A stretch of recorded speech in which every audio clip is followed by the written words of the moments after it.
Hi there, my name is Jeff Schock. I'm a battalion chief with the Petaluma Fire Department. The Petaluma Fire Department and the city of Petaluma are ready for disaster.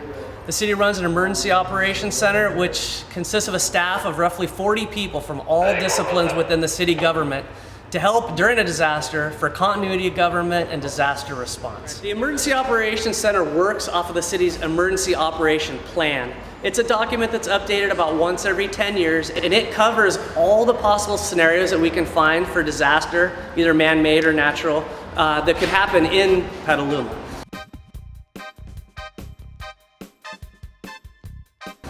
The training for the emergency operations staff is at least once a year. We do a major drill. It's conducted at the police department, which is the site of our emergency operations center. We've got checklists for each of the positions.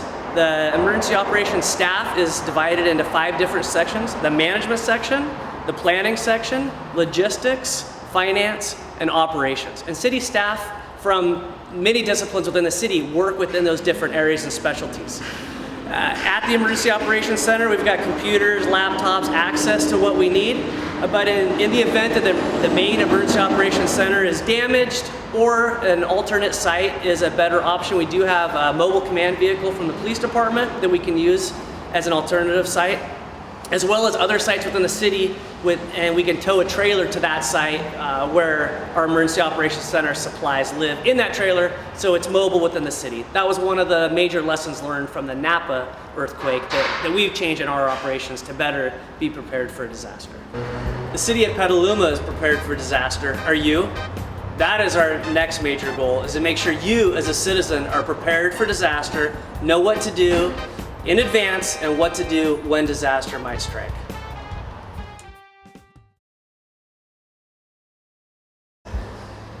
Before disaster strikes, it's important to be prepared.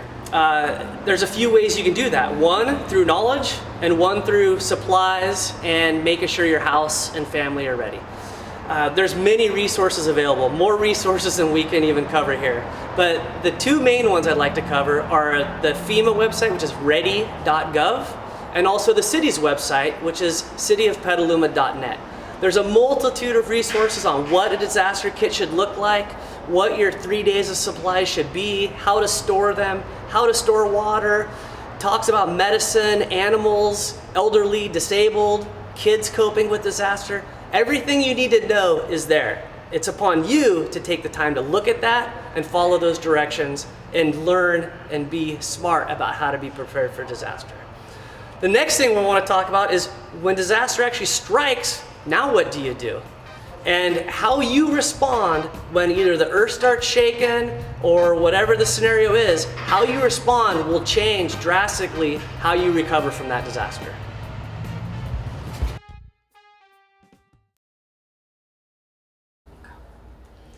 In an earthquake situation, if you ever feel the earth shaking, the first thing you need to do is drop, cover, and hold on.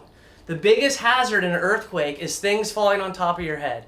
What we found from multiple incidents all throughout the state of California and worldwide is that people aren't necessarily hurt from full building collapses. They're hurt from bricks falling off the front of buildings. They're hurt from light fixtures falling on them. They're hurt from picture frames falling and then stepping on the glass or that hitting them in the head. By doing drop, cover, hold on, you can prevent major injuries to your head and your body that will prevent you from needing to seek medical attention. So I'm going to do it real quick. I'm here at Fire Station 2 in Petaluma in the captain's dorm, and I've got the smallest desk I could find to show you. So just for fun purposes. So drop, cover, hold on. The earth starts shaking. I want to find an area like a desk or a table that I can climb underneath and at least protect my head. Hold on to that thing and ride it out. You didn't think I'd be able to fit under there, did you? But I did. So drop, cover, hold on. If you're in bed, the best thing to do is stay in bed or roll out of your bed to the side. So if things such as heavy cabinets or picture frames or anything fall off, it's not striking you. Another good idea, hopefully you're sleeping about 8 hours a day. 8 out of 24, I'm not real good at math, that's about a third of the time. So there's a pretty good chance that when an earthquake happens, you might be in bed. Having an extra pair of shoes under your bed and a flashlight are a great way to pre-plan. In the Napa quake, a lot of the injuries were from picture frames falling, hitting the ground, and people walking through the glass throughout their house. So by having a pair of shoes, it'll keep you safe and prevent injury.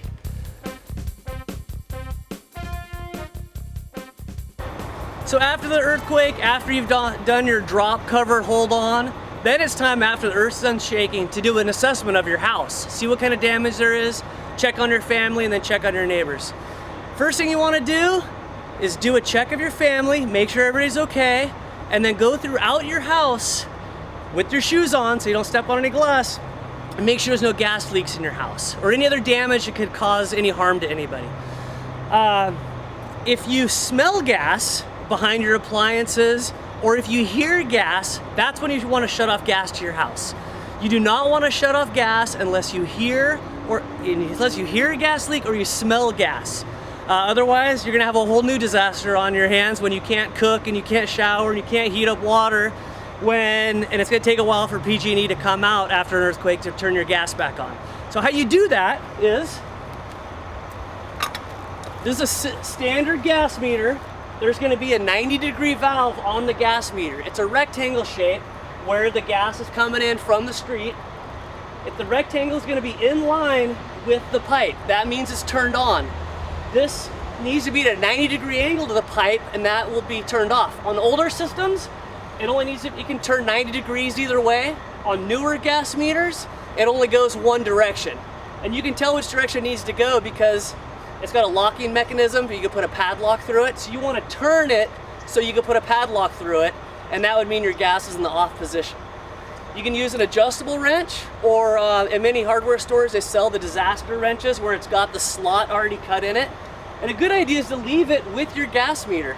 That way, if your garage falls apart and all your tools are gone, or you don't have it and they're stuck under a pile of things, having a tool at your gas meter to immediately turn it off is the best way to go. Or if your house has a major gas leak and you're not home and a neighbor wants to come help you by turning off your gas, then they can do it as well with having the tool there. So if it's an adjustable wrench, you want to keep it whatever size that rectangle is. You like to have it there because this is probably going to rust if you leave it outside. All you do is put it on that gas meter. This one's a training prop, so it's going to be easy to turn. On a regular house one, you might need to step on it or bang it pretty hard, and it just turns. So that valve is at a 90 degrees. Now the gas is off to this house. Do not turn off the gas by yourself. Have PG&E, or not, don't turn it on by yourself. Have PG&E come out to help light your pilot lights.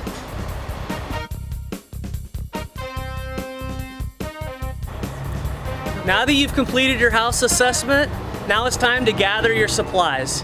Gather your water, gather your supplies in case you do need to evacuate or go to a shelter.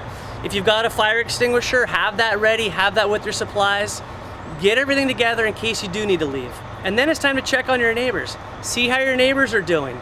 Turn on your radio. Turn to 100.1 KZST.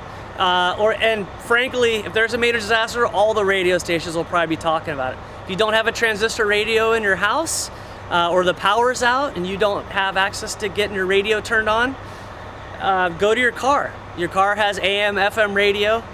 So you can check that and listen for updates. The City of Petaluma, through the Emergency Operations Center Public Information, will be doing radio announcements. If computers are up and running, we'll be doing Nixle alerts.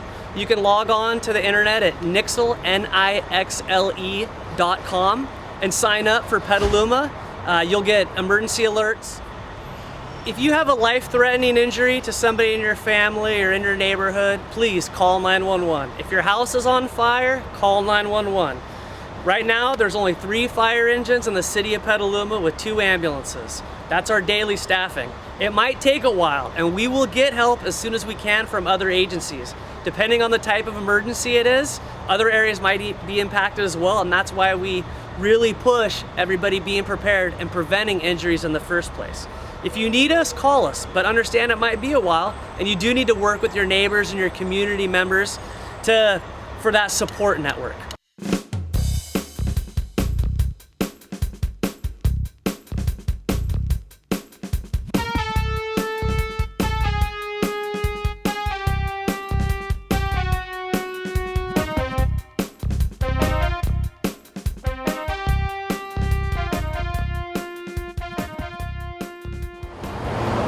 We've seen how the city of Petaluma is prepared for disaster with our emergency operations center, our emergency operations plan, our work with the county, state, federal government if needed. Now what we need is for you to be prepared. I've given you the resources you need, hopefully giving you some things to think about, some homework to do. I know how much everybody loves homework. So we're relying on you to do your part. Are you ready, Petaluma? Let's make this happen. The city of Petaluma is ready. Are you ready?